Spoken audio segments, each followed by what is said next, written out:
So hey what's up guys, welcome back to another video. Hope you are doing well. और यार दूसरा दिन लगातार 30 दिन एकदम वीडियो आएगा। तो आज तो मैं सबसे पहले शुरू किया था फिजिक्स की क्लास से। फिजिक्स की क्लास में मेरे को एक बहुत खतरनाक डाउट आ रहा है बहुत दिन से। तो भाई मेरे को ना इसमें डाउट था कि जैसे हम लोग को सर जो फॉर्मूला बताए v square u square minus 2gh जो मैकेनिकल एनर्जी कंजर्वेशन से निकला है, तो उसमें ना पहले ये तो समझ आया कि अगर वो ऊपर जाएगा तो वहाँ माइनस लगेगा, नीचे आएगा तो यहाँ पे प्लस लगेगा, यहाँ प्लस माइनस रहता है। पर देखे होगे तुम लोग लास्ट के कुछ लेक्चर्स में कभी सर यहाँ पे u स्क्वायर लिख दिए थे, कभी यहाँ पे v स्क्वायर बोल दिए थे कि दोनों जगह दोनों लिख सकते हैं। पर उससे तो एक भाई साफ माइनस का अंतर आ जाएगा ना। अभी तो क्वेश्चन मेरे को मिल नहीं रहा है जिसमें वो बताए थे सर, पर 2-3 जगह सर उसका यूज किया था, शायद लेक्चर नंबर 9 या लेक्चर नंबर 8 में। तो अगर किसी को पता होगा ना इसके बारे में तो मेरे को जरूर कमेंट्स में बताना।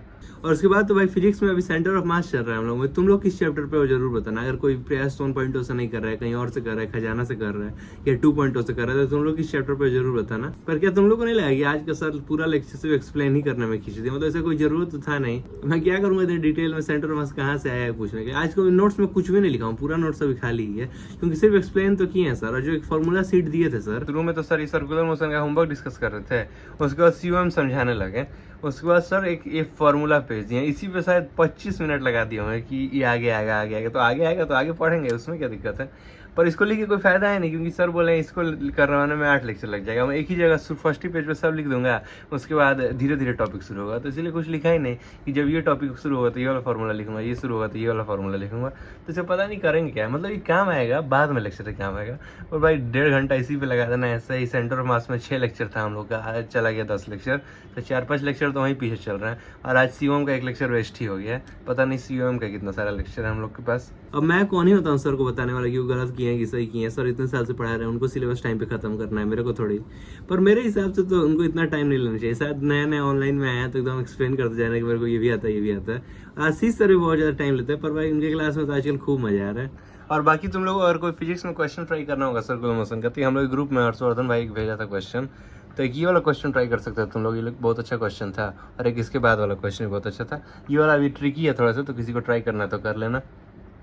बाकी फिजिक्स में तो मैं लाइव ही पे था, तो इसमें तो कोई दिक्कत नहीं है। मैथ्स में कल 1 लेक्चर का बैकलॉग था, आज 2 लेक्चर का हो गया, क्योंकि आज वाला भी नहीं किया हूँ अभी तक। अभी तो कितना बज ही रहा है, 3 बज ही रहा है। तो क्योंकि मैं सारा टीके टीएच करने लगा था, थोड़ा पीएनसी में मेरे को शुरू से प्रॉब्लम था, तो सोचा कि पीएनसी स्ट्रॉन्ग ही करके आगे बढ़ेंगे। तो पहले मैथ्स में मैं सब के टीएच किया, अभी जा रहा हूँ। ये दोनों लेक्चर आज खत्म ही कर लूँगा, कोई दिक्कत नहीं है। और कल संडे है, कल केमिस्ट्री का भी सारा चीज़ निपटा लूँगा। और संडे के लिए तो बहुत सारा और भी काम है मेरे पास, क्योंकि संडे के लिए मेरे पास रिवीजन प्लान बहुत सारा है। बहुत दिन हो गया सब चीज़ को रिवाइज किए हुए अभी। तो मोशन इन प्लेन का रिवीजन करूँगा, उसके बाद क्वाड्रेटिक इक्वेशन का रिवीजन करूँगा। इसको तो एक भी बार पढ़ा भी नहीं हूँ अभी तक। और केमिस्ट्री में मेरे को ज़्यादा रिवीजन करना पड़ेगा, क्योंकि अब तो शायद कुछ दिन में इनऑर्गेनिक भी शुरू होगा। तुम लोगों को पता होगा किस चैप्टर से इनऑर्गेनिक शुरू होगा, जरूर बता देना। तो मैं पहले मोल कॉन्सेप्ट और सॉल्यूशन ये दोनों चैप्टर का रिवीजन कर जाऊंगा। और रिवीजन करने में बस क्वेश्चन लगा लूंगा और थोड़ा सा रिवाइज कर लूंगा। क्वेश्चन इस सबका इजी नोट से लगा लूंगा। और भाई मैथ्स का क्या ही क्लास मक्खन चल रहा है। पीएनसी मेरे को शुरू से अच्छा चैप्टर लगता है, क्योंकि कोई ज्यादा फॉर्मूला नहीं, कुछ ज्यादा कुछ नहीं, बस प्योर लॉजिक के ऊपर है पूरा चैप्टर। इसलिए मैं अभी तक किसी का के टीएच नहीं किया था, पर उसका के टीएच में रुक के किया कि नहीं भाई मजा आ रहा है क्वेश्चन बनाने में। और पीएनसी में एक छोटा सा टिप्स, बहुत सारे लोग मैथ्स का नोट्स नहीं बनाता है, पर पीएनसी में नोट्स बनाना, क्योंकि मैं भी ऐसे मैथ्स का नोट ज्यादा नहीं बनाता हूँ, बस थ्योरी लिखता हूँ, उसके बाद तो सब नोट्स में रहता ही है। आशीष सर बोले थे, पर आशीष सर खुद बोले हैं कि पीएनसी का नोट जरूर बनाना। क्योंकि देखो यहाँ पे मेरे को एक दिक्कत आ गया था, जैसे ये जो मंडे का दिया था ना सर 5/15 वर्ड ढूंढना, उसको तो मैं क्वेश्चन लिख दिया था एकदम शॉर्ट में ही। क्वेश्चन लिखने की कुछ खास जरूरत नहीं है, पर मैं जैसे यहाँ पे एक गलती कर दे रहा था कि ADMN तक तो कैलकुलेट कर रहा था, तो 480 वर्ड यहीं पे पूरा हो जा रहा था। पर जब मेरे को अगले पे जाना था ना, मैं अब एक और बार यहाँ पे ओ तो नहीं ले सकता हूँ कि ओ को लूंगा तो 5 फैक्टोरियल 120 और 515 को पार कर जाएगा। तो मैं पता क्या कर दे रहा था, यहीं से n के बाद ए लिख दे रहा था, पर n के बाद ए नहीं लिखना है। इसको एक बार यूज कर दिया तो n को वापस यूज नहीं करना है, तो यहाँ पे ओ से शुरू करना है। इसीलिए मैं उसको रीअटेम्प्ट किया। और उसके बाद एक और क्वेश्चन ऐसा ही बनाया। कानपुर वाला भी भाई जरूर बनाना, क्योंकि जब इसमें तुम लास्ट स्टेज पे पहुंचोगे ना, तो यहाँ पे एक ऑप्शन रहेगा कि तुम यहीं पे 2 फैक्टोरियल ले लो। अगर देखो यहाँ पे 2 फैक्टोरियल ले लोगे तो 438 के बाद 440 आ जाएगा। पर वैसे आंसर मैच नहीं करेगा। तो मस्त क्वेश्चन है, ये जरूर बनाना कानपुर वाला, कि कानपुर में 440 वर्ड क्या आएगा। अगर कोई क्वेश्चन नहीं भी देखा होगा तो जरूर बनाना। उसके बाद तो नोट्स में कुछ खास करना नहीं है। परम्यूटेशन में तो एकदम छोटा सा लिख दिया। सर तो बहुत सारा समझाए थे, पर सब चीज़ लिखोगे नहीं ना कॉपी में। कॉम्बिनेशन में भी थोड़ा सा लिख दिया हूँ। पर कुछ भी बोलो भाई, मैथ्स में आ रहा है एकदम फील। अभी तो 3rd लेक्चर करने जा रहा हूँ, उसके बाद 4th लेक्चर कर लूंगा। और आज रात वाला सेट, यानी कि 9 बजे वाला सेट शुरू होने से पहले मैं मैथ्स का दोनों लेक्चर खत्म कर दूंगा। फिजिक्स में भी होमवर्क मिला नहीं है, सो निश्चिंत ही हूँ मैं। और उसके बाद 6 लेक्चर करना है मेरे को केमिस्ट्री का। बस ये फायदा यही है कि मेरे को नोट्स नहीं बनाना है, डायरेक्ट लेक्चर देखूंगा, होमवर्क बनाऊंगा, लेक्चर देखूंगा, होमवर्क बनाऊंगा। तो मोस्ट प्रोबेबली जो मेरा 9 से लेकर 3 बजे तक वाला सेट है, उसमें केमिस्ट्री पूरा खत्म ही कर दूंगा, उसमें कोई दिक्कत नहीं आने वाला है।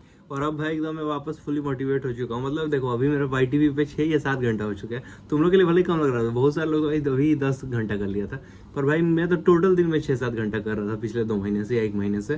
पर आज मैं 6-7 घंटा अभी कर लिया हूँ। और मैं कल वाली वीडियो में बता ही दूंगा कि मेरा आज कितना स्टडी आवर होता है। मैं तो अभी टारगेट देखो अभी बता दे रहा हूँ कि 13-14 घंटा कर रहा हूँ टारगेट, देखते हैं हो पाता है। और जितना काम बाकी है मेरा अभी तक हो ही जाना चाहिए। और तो मैं खेलने भी नहीं जा रहा हूँ नीचे, नहीं नीचे उतर रहा हूँ ज्यादा। और अब तो 6 महीना ही बाकी है बस, तो 6 महीना एकदम रगड़ के पढ़ देना है। बाकी मेरे को इतना सारा मोटिवेशन आशीष सर के नए वाले वीडियो के बाद है, जिसमें वो टाइम टेबल बता रहे थे हम लोग के लिए, लेक्चर 2 में शायद बता रहे थे। आपके टाइम टेबल की बात करूं तो टाइम टेबल में आप मान लो 4 बजे फ्री हुए, 4 बजे 4 से 5 you can have your lunch plus small snack.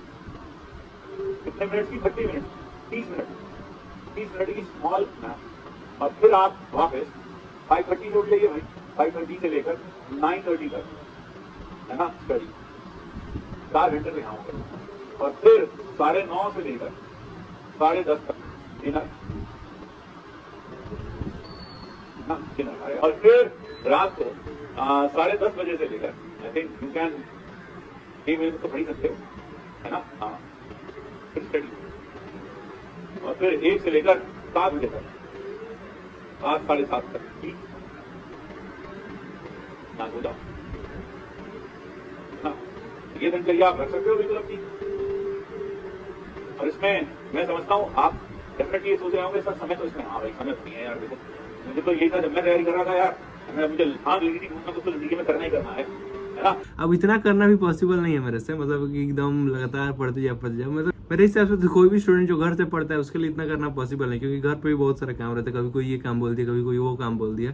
ये सब मोस्ट प्रोबेबली जो लाइब्रेरी जाते हैं, जो हॉस्टल में रहते हैं ना, उनके लिए अच्छा है। पर मैं भी फुल ट्राई करूंगा इसको फॉलो करने का। लाइक मैं शाम में भी बाहर चला जाता हूँ, पर आपसे ट्राई करूँगी शाम में भी बाहर नहीं जाऊँ, एकदम लगातार पढ़ते रहूँ, क्योंकि सर सही बोल रहे थे अब तो सिर्फ 6 महीना बाकी है, उसके बाद खेलते रहना जितना खेलना है।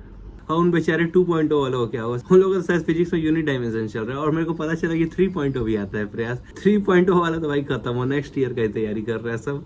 उससे अच्छा तो अर्जुना खरीद लेता, कम से कम 1 साल इधर 1 साल उधर, 11-12 पढ़ के अच्छे से देता फुल। पर अब देखो जिसका जो मन होता है। मेरे को तो नहीं लगता है 2.0 या 3.0 वाला फर्स्ट अटेम्प्ट को टारगेट कर रहा होगा, क्योंकि उन लोगों का तो बैच ही 12-13 जनवरी को खत्म होता है। 3.0 वाले को तो और बात, 3.0 का तो लगता है मेंस के रिजल्ट के बाद ही खत्म होता है। तो वो लोग शायद सेकंड अटेम्प्ट ही टारगेट कर रहा है, पर हम लोग को सेकंड अटेम्प्ट टारगेट नहीं करना है। सेकंड अटेम्प्ट टारगेट करने का कोई फायदा ही नहीं भाई। और प्री अटेम्प्ट में ना कट ऑफ बहुत हाई चला जाता है, और एडवांस के लिए भी टाइम नहीं मिलेगा। सो एकदम ट्राई करना कि फर्स्ट अटेम्प्ट में 98-99 जितना परसेंटाइल है, जरूरी नहीं कि एकदम 99 ही है, पर अगर 98 या 97-95 भी आए ना, तो तुम लोग एडवांस का तैयारी शुरू कर देना, क्योंकि अब सेकंड अटेम्प्ट का तैयारी करने का कोई फायदा नहीं है। वरुण बैच डायरेक्ट ज्वाइन कर लेना, और डायरेक्ट एडवांस का तैयारी जो होगा 5-6 हजार जो भी रैंक आएगा उसी में कुछ ले लेना है। तो solve for this video, see in the next vlog. और अब तो डेली वीडियो डाल रहा हूँ, कल भी आएगा वीडियो एक संडे का।